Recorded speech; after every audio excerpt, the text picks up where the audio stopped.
Hi, I'm Irving. You are now entering Cartertopia. Everybody is talking about the article in Tempo magazine about Wonder Woman. Steve is having his own little fangasm while Diana is trying not to blurt something out.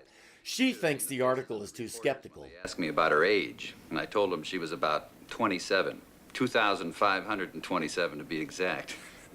She doesn't look a day over 2,526. About that time, Joe comes in and joins the conversation. Steve starts asking how she can still look so young and strong. As Diana starts looking for a way to change the subject, they're interrupted. Let's go. Yep. It's the bat phone. Wait, wrong show.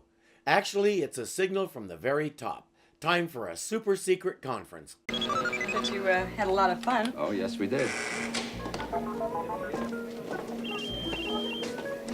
They each have to scan their ID at the door. But what's to prevent someone from just following another person in and pretending to scan an ID? Doesn't seem very secure. Maybe that's where that robot Marine by the door comes in. Maybe he detects those things and springs into action. Returning to standby mode. They sit down and someone, presumably the president, addresses them through a big TV screen.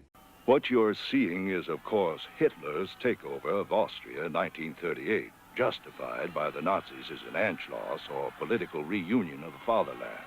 This is a former high-ranking intelligence officer, Fritz Gerlich, who worked from within to undermine Austria's resistance. Today, Gerlich is alive and active in South America, specifically in the province of Cordova. Cordova is a province of South America. South America is a continent, not a country, just like Australia. Everybody wonders what he's doing in Cordova because it's basically a bunch of dirt roads leading to little shacks and not much else. We do know Gerlich is putting together something he calls Anschluss 77. The first Anschluss, or annexation, basically a hostile takeover without a physical war, happened in Austria, and Gerlich was an agent who tried to sabotage the Austrian resistance. How dangerous is he now? Well, that's what Steve and Diana are going down there to find out. Wonder Woman has just joined the Mossad and is going to hunt down war criminals. They land in San Rafael, the capital of Cordova, but can't find the police captain who was supposed to meet them. Steve tells Diana to wait with the luggage and he'll go try to find him.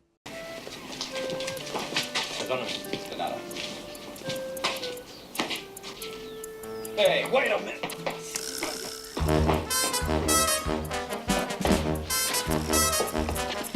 Hey! There's two other guys watching Steve from the street. As Diana ducks in somewhere to change to Wonder Woman, they move in.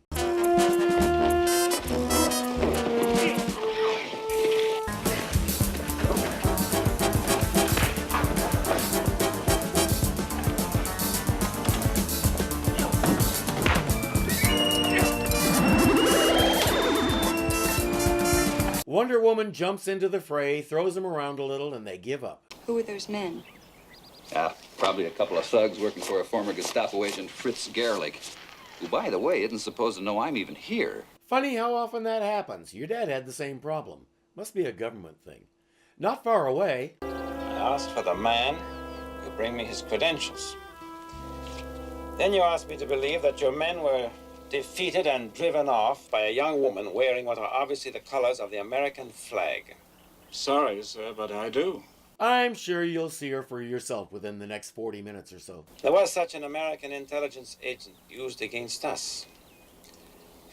But it's been 40 years. More like 35, but I'll let that pass.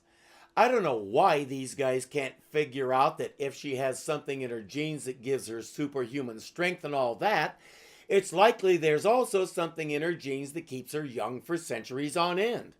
I can't help thinking they're all jealous. I know I am. I beg your pardon, sir? Never mind. In any case, it's now more essential than ever that I obtain complete information. The woman he works with obviously has his trust and is an important American agent. Do you think you can take her without suffering further injury? They're going to try and grab Diana. They don't think this Wonder Woman character will be watching over her too. He isn't thinking this through. Then again, he's a Nazi who's trying to relive past glory. He's not thinking a lot of things through. That no one, absolutely no one, except the Ministry of the Interior and myself, was aware of your arrival. He seems really interested. What about him? Bandits out to rob you. I doubt it. But never mind that now. I'm sorry to mention it, Captain, but there is an... Have you checked out this guy? A leak? In the ministry itself? Well, I'll check into it. My money's on this guy. He's just a little too interested in the conversation, but I seem to be the only person in the room who noticed. They produce a picture of Gerlich and ask, have you seen him? The captain says yes, but I don't know his name. He drives a white van, and on 2 occasions I've seen it parked outside Dr. Stern's house. Dr. Stern? Yes, he lives just outside of town, but he's had a clinic here in San Rafael for over 20 years that I know of. Since sometime after the war? Yes. Amazing how popular certain of our countries became after the war. And it's amazing how many of those people your country's allowed to immigrate. The doctor is likely a Nazi war criminal as well. Time to pay him a visit, but it appears nobody's home.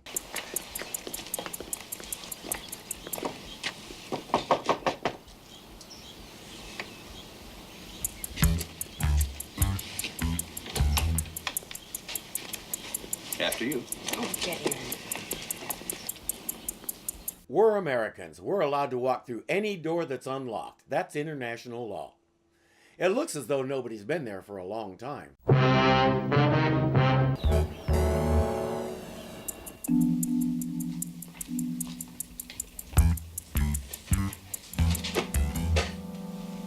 Dr. Stern. It's strange. It seems like someone knew we were coming to this house. I told you it's this guy. Diana, you read a little German, don't you? Yes. It's a medical treatise about cloning, basically. Diana can't make heads or tails of it, but it has pictures of lizards that regrow their tails. It's a mite creepy. Just as Steve steps out of the room, Diana hears a noise outside.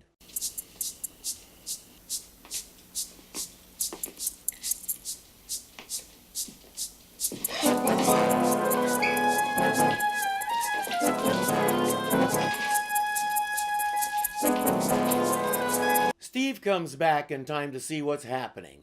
As they speed off in the van, he jumps in his car and races after them.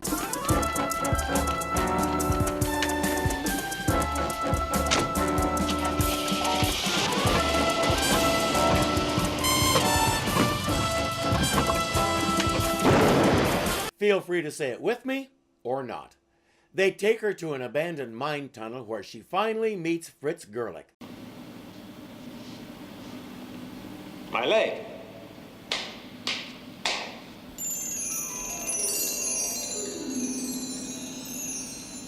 Quite sound now. Quite remarkable. What you would call a miracle. That was his 4th attempt. The first 3 gave him a lizard tail instead of a leg. It was impossible to walk on. He tries to question Diana with predictable results. He says, okay, let's see if this will change your mind.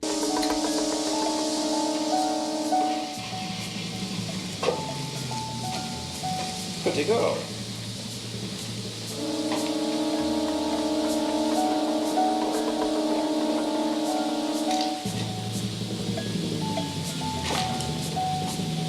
He says if you want to talk, yell out and I'll stop the fuse. You have 2 minutes. She's tied to a beam by a rope just long enough to almost let her reach the dynamite, but not quite. Also, her feet are tied together, which is why she's having so much trouble spinning to transform. While the bad guys wait outside and watch a helicopter come to pick them up, Diana manages to kick her shoes off and gets the rope off her feet.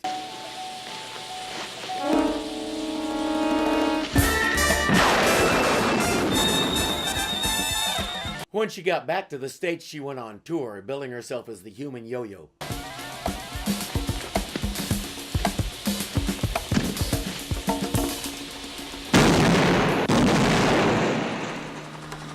There was more dynamite there than we realized. That's the same size explosion caused by a miniature nuclear reactor in the previous episode. Wonder Woman comes out of the tunnel just in time to see the bad guys getting onto the helicopter. Hitching a ride. Ride, hitching She's centered on that bar so she's not throwing the chopper's balance off. Hence, they don't even know she's there. Elsewhere, the police have caught the van and one of the guys who grabbed Diana. Steve plays ugly American a little and gets in to reveal where they've taken her. But she's not there. Diana, as Wonder Woman, is at the Nazi camp, appropriately named Campo Grande. Big camp. Because Nazis always do things bigly.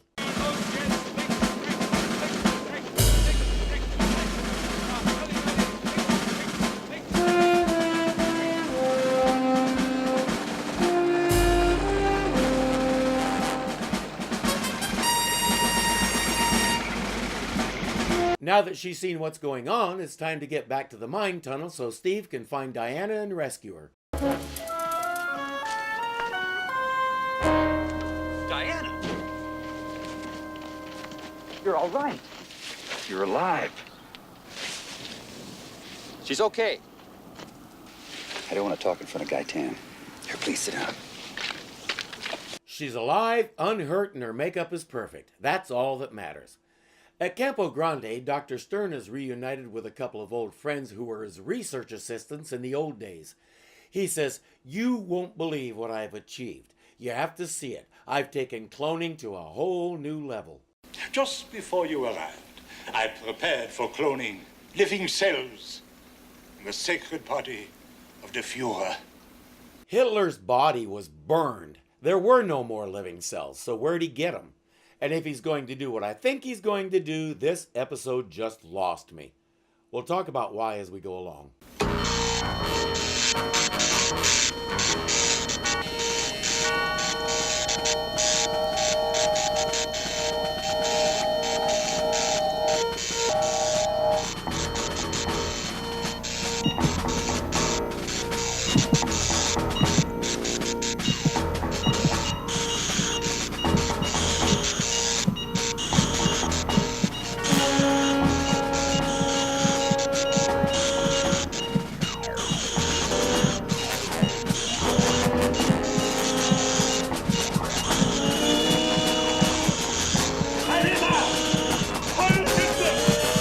Complete with the mustache, much younger than when he died, and with all his personality and memories intact.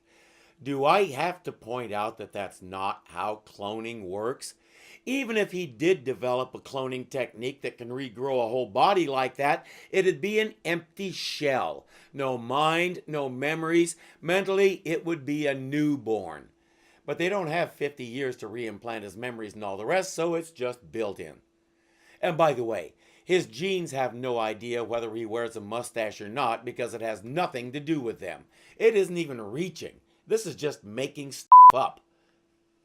Steve and Diana drive out to Campo Grande and take a look. A tank.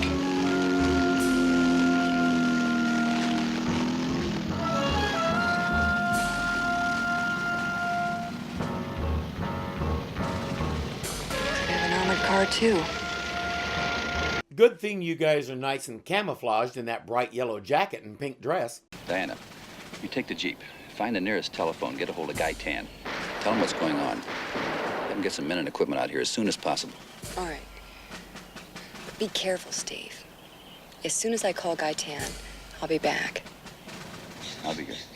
My foot he will. He can't sit still that long. He's as ADD as I am. Told you, she wasn't even out of sight yet. We waste 41 seconds watching Diana run up the hill, down the other side to the Jeep, get in the Jeep, start it, back up, turn it around, and drive away in it. That was so exciting and informative, I can hardly believe it.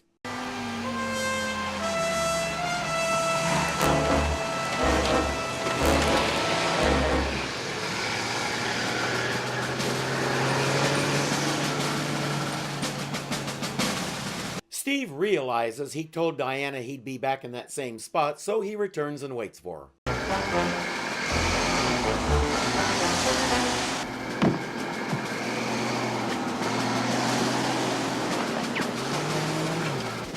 As if.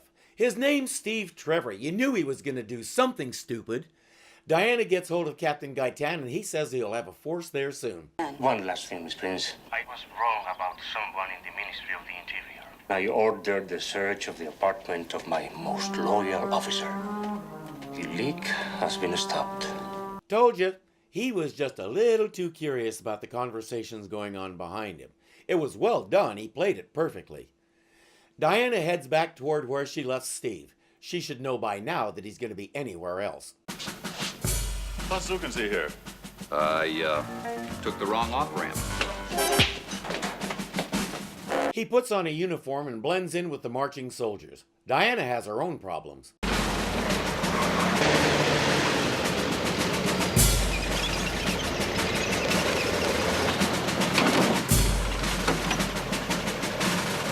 I know what she's doing, but since that Jeep can go a lot faster than the tank can, I think I'd get a bit farther away first.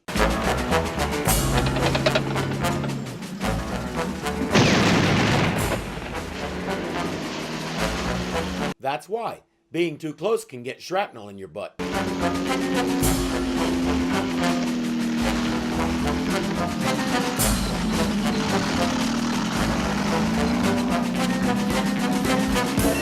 Remember how she caught those grenades the Nazi frogmen threw at her, and how she caught a bazooka shell another time?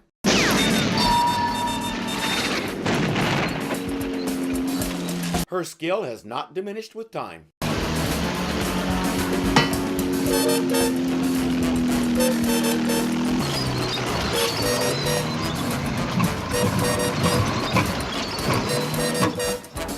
Nor has her ability to have unbelievable traction. Wonder Woman lets herself into the compound while Steve takes a place among the brown shirts. Neither can believe what they're seeing.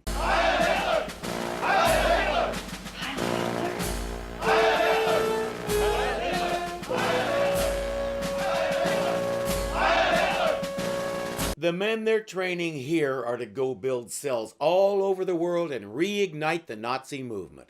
It has to be stopped now. Wonder Woman. You're not going to believe what just happened. I know. I was there. I heard. But that was Adolf Hitler in the flesh. Yes, I know.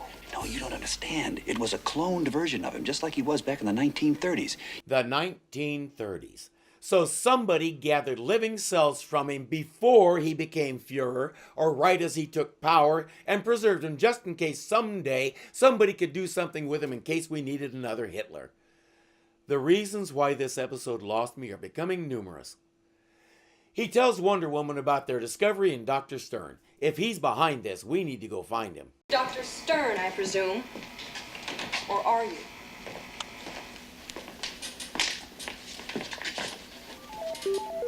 You cannot lie. Who are you? I'm Dr. Heinrich von Klemper. Under the lasso, he reveals that the cloning process isn't finished. You must have additional treatments for the complete stabilization of the cellular structure. And when will that happen? The Fuhrer is on his way here, accompanied by his bodyguard. You will be arrested and charged. Not if we shoot him first. Hey, he did it for us the first time. The least we can do is return the favor. When Hitler comes in, he finds more than just the doctor. Heil Hitler! Mein Führer, das ist mein Labassistent. And Captain Hoffman is my bodyguard, which is to say, if I don't guard what I say, he'll do bad things to my body. Hitler gets on the table and Wonder Woman lowers the shield over it. Hold it. Lower your weapons. Sidearms too. Your hands on your head. Back against the wall. Tell me how to activate the reversal process. You cannot lie. It would seem that under the lasso's influence, you also can't refuse to answer. He gives her the appropriate instructions.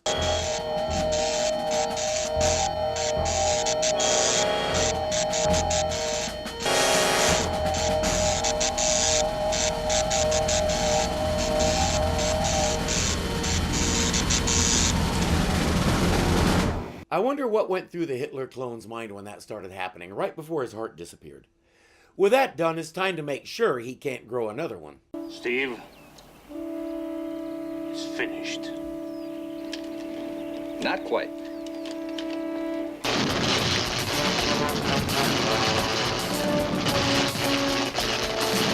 Now it's finished. So he was cloned and then uncloned.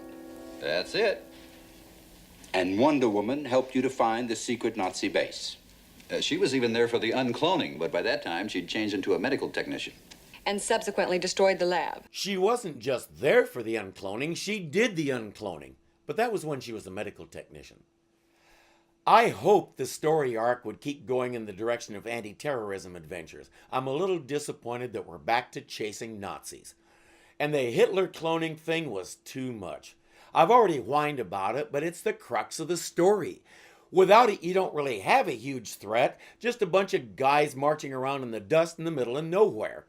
And even if somehow this guy did manage to science and do the grow your own Hitler thing, the new clone would not be the same person. I think that's the part that bothers me the most. I might be able to suspend disbelief enough to buy that the doctor came up with an amazing process for cloning an entire person in the space between commercials. I might be able to suspend it enough to believe that somebody, back when Hitler first rose to power, took some blood or a skin sample or something with his DNA and preserved it with a view to cloning him if something should happen to him. But DNA does not encode the experiences that make us who we are.